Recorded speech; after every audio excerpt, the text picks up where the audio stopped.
Del Evangelio según San Marcos. Jesús regresó a la casa y de nuevo se juntó tanta gente que ni siquiera podían comer. Cuando sus parientes se enteraron, salieron para llevárselo porque decían: es un exaltado.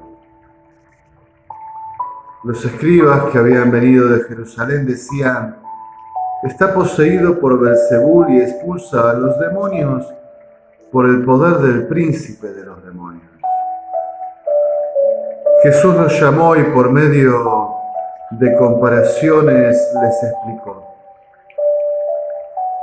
¿cómo Satanás va a expulsar a Satanás? Un reino donde hay luchas internas no puede subsistir.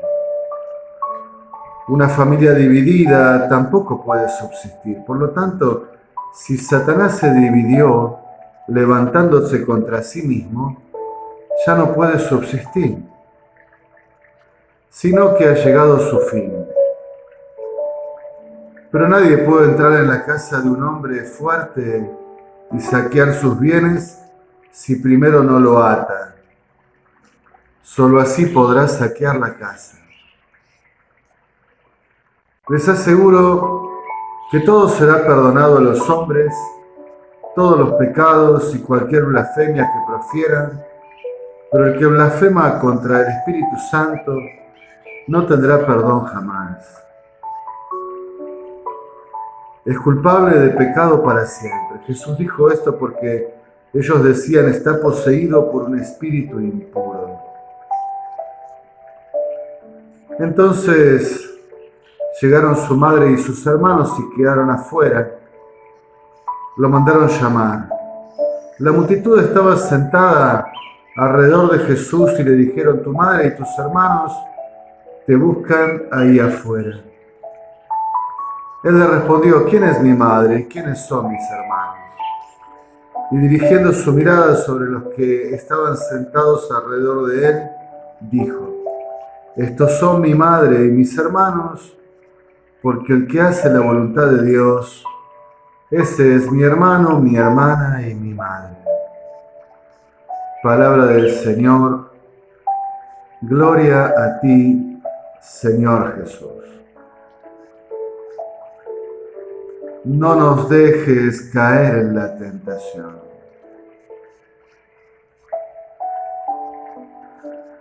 No nos dejes caer en la tentación, líbranos de todo mal. Nos enseñó a rezar Jesús en el Padre Nuestro.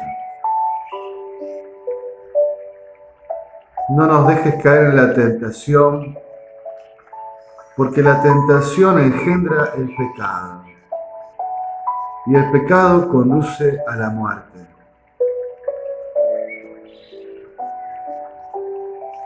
A la segunda muerte,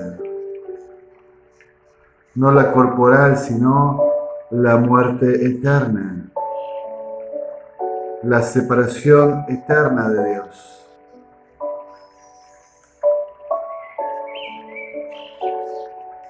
En este domingo 10º durante el año, queda en evidencia que Jesús viene a vencer el mal, a exorcizar el mal, a quitar el mal de los corazones y de la realidad del mundo, que está en lucha, en combate contra el mal. La primera lectura de este domingo nos trae el episodio narrado en Génesis 3, el pecado llamado original, el de Adán y Eva, que tras ser seducidos y tras pecar, se sintieron avergonzados, que debían esconderse de Dios, separarse de Él, romper con Él. Lo vergonzante, el elemento vergonzante que tiene el pecado, es la estrategia del maligno para que no busquemos la misericordia y el perdón. pero superados por la humildad, por el arrepentimiento, por el reconocimiento de la falta, volvemos a Dios que ya nos está buscando, que ya ha sembrado mediante su Espíritu, por su gracia, el inicio del proceso de conversión. Ya nos ha movido a tomar conciencia del pecado, a arrepentirnos, a entrar en humildad, a buscar el perdón.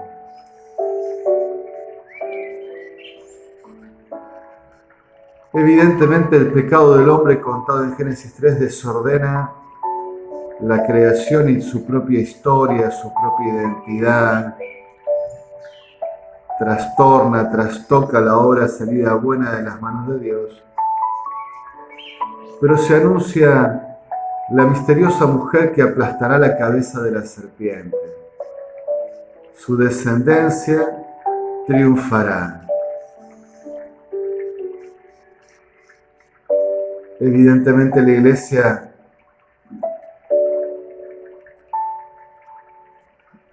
ve allí el anuncio profético de María, Virgen y Madre, y de Jesucristo el Señor, quien vencerá a la serpiente por la encarnación, por su Pascua Redentora. En el Evangelio reaparece el tema del pecado, porque surge el tema del pecado contra el Espíritu Santo, el pecado que no puede ser perdonado, el pecado que permanece. En el contexto de que Jesús había comenzado su ministerio y resultaba tan novedoso que a sus familiares les pareció un exaltado y los líderes del pueblo lo consideraban un endemoniado. Y en este contexto Jesús explica que no puede el demonio oponerse contra sí mismo, que si así lo hace, su reino ya está terminado. Pero en este contexto habría que entender que el pecado contra el Espíritu Santo parece ser el pecado de no creer en Jesús. Porque el Espíritu Santo en el fondo es esto lo que está moviendo. Creer en Jesús, configurarnos a Jesús, unirnos a Jesús.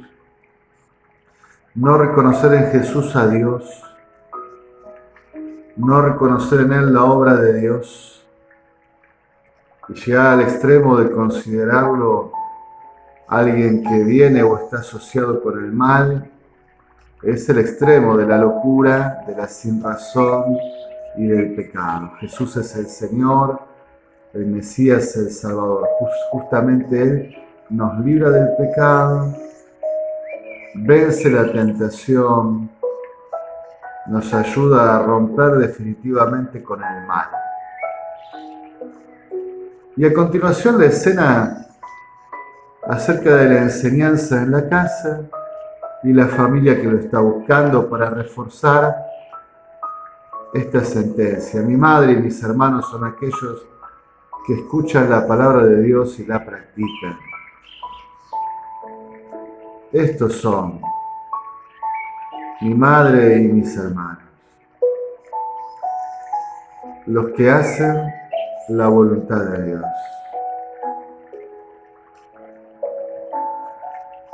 En estos tiempos de la Iglesia, quisiera reafirmar algunas intuiciones. En primer lugar, volvamos a hablar del pecado, porque parece que no existiera, como que no existiera la tentación, y esa ingenuidad nos pone en peligro.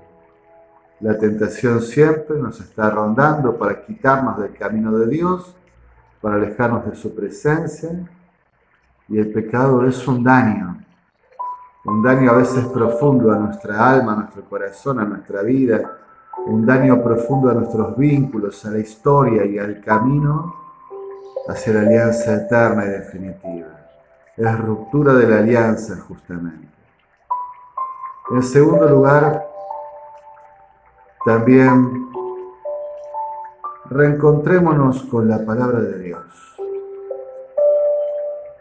Porque el Espíritu Santo que la inspiró y el Espíritu Santo que nos ayuda a recibirla e interpretarla, ha puesto en la palabra de Dios viva y eficaz esa fuerza, esa espada de doble filo que discierne las intenciones del corazón, esa fuerza de conversión para apartarnos del pecado y para vivir en santidad. Y hoy lamentablemente hemos caído en la tentación de recortar, modigerar, camuflar, disfrazar o hasta censurar la palabra de Dios. Y lo que parece incómodo, desafiante, exigente, lo que parece no adaptarse al espíritu o a las modas de una época, lo recortamos, lo escondemos, lo negamos.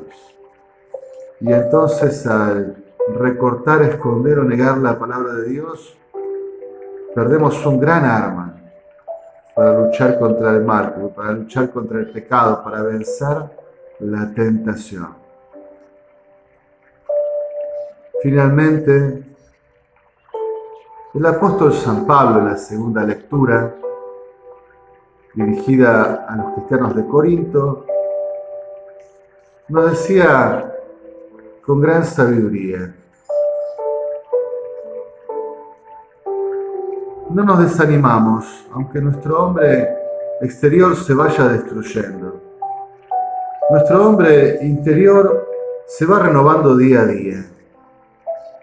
Nuestra angustia, que es leve y pasajera, nos prepara una gloria eterna que supera toda medida. Porque no tenemos puesta la mirada en las cosas visibles, sino en las invisibles. Lo que se ve es transitorio, lo que no se ve es eterno. Y aquí la tercera intuición que quería compartir: retornar a la mirada escatológica, al gran horizonte de esperanza, a la vida eterna, al cielo, a la gloria, como gran motivación y como gran directriz, como gran vector que llama e integra, al cual converge nuestra historia. Porque dice el apóstol, nosotros nos damos cuenta que estamos en combate, en tiempo difícil, mientras caminamos y peregrinamos hacia el Padre. Pero aunque el hombre exterior se vaya destruyendo, el hombre interior crece día a día. No tenemos puesta la mirada en las cosas visibles, son pasajeras, son transitorias, sino en las invisibles, que son verdaderas, que son eternas, que permanecen. También creo que la iglesia de nuestro tiempo ha caído en esta tentación, un excesivo concentrarse en lo visible, pasajero, exterior, y olvidarse de lo que es verdadero, permanente, eterno, olvidarse de la gloria del cielo, de la bienaventuranza, vivir solo para nuestros días.